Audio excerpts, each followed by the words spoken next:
Well, good morning my lovelies, and welcome to a very cold, a very frosty, quite bright Friday morning. I hope you're all well. Well, Jack Frost has paid us a visit again, as we can see. Everywhere's all covered in frost.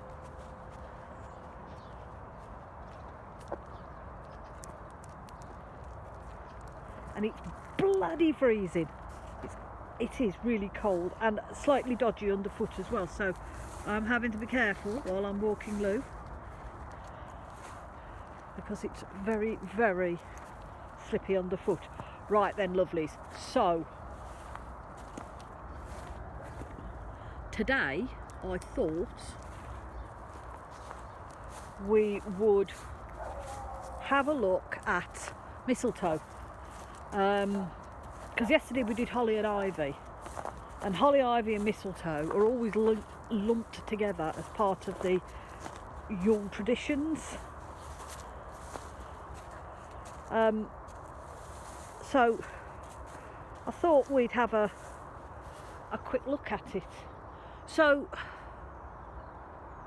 as a child growing up, I can always remember going to the Christmas markets, sort of, you know, on the run up to Christmas. I can always remember going up to the Christmas markets with Mum and Dad, and you would see people selling sprigs of mistletoe, and it was quite common sort of back in the 70s to be seeing people with big clumps of mistletoe, and they'd break a piece off for you, and it wasn't that expensive then.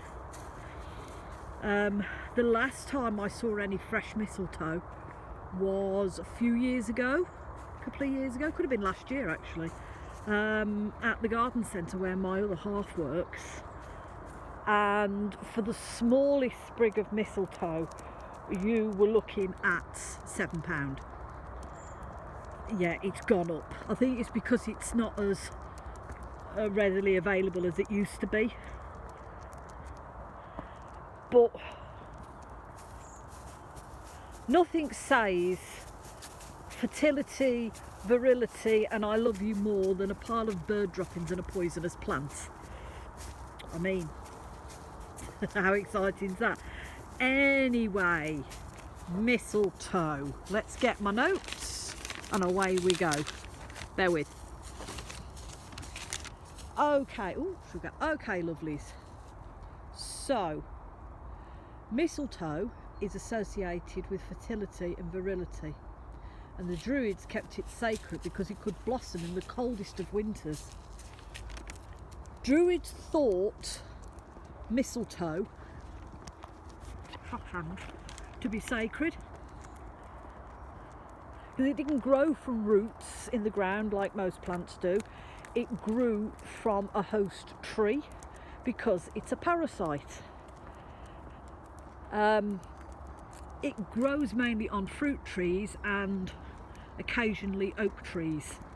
So because Druids saw the oak tree as sacred, mistletoe became sacred as well because it grew on a sacred oak tree. It would be harvested by the Druids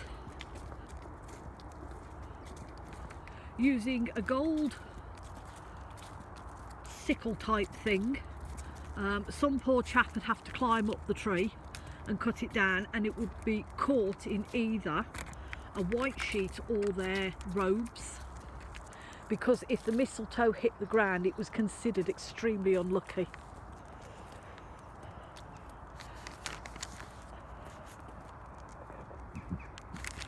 By the 18th century, mistletoe had moved its way into the Christmas traditions. Same with everything else, same with the Christmas tree, same with holly and ivy, same with door wreaths. They became part of Christmas and Christian traditions. and it is thought that the act of kissing under a mistletoe was started by servants of the 18th century. Any woman that was found stood under mistletoe, a man could go and steal a kiss from her. If she refused him, it was considered bad luck. How true this is, I do not know. I would always sort of put that in with the Druids, because they saw it as a fertility, they saw it as virility, because, as I said, it's the only plant that would flower in the coldest of seasons, you know, the coldest of winters.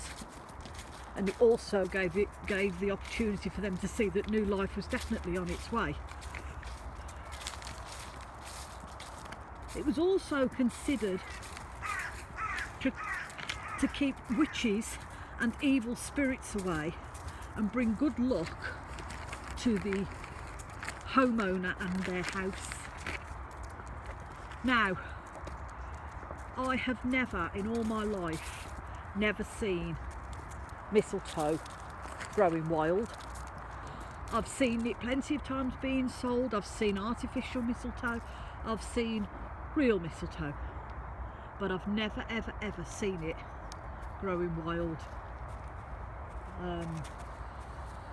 I know that they have a day, I think it's down south somewhere, they have a day where all the mistletoe people come and collect their mistletoe and they sell it off to the general markets, but that's as far as it goes.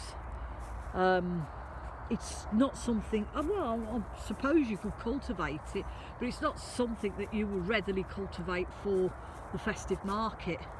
It's something that actually grows quite natural and quite wild. So lovelies, on this very cold and frosty morning, my hands are freezing.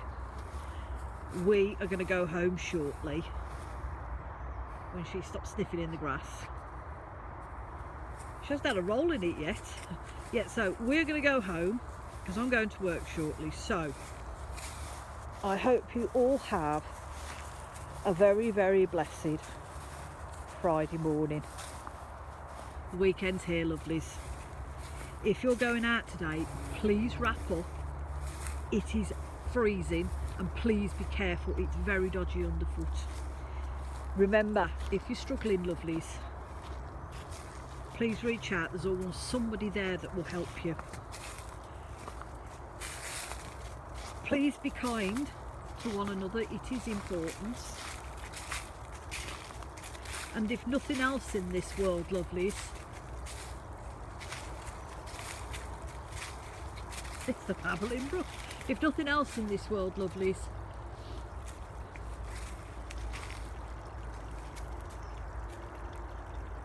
I'm going to send you all much love, and from Lou, many blessings.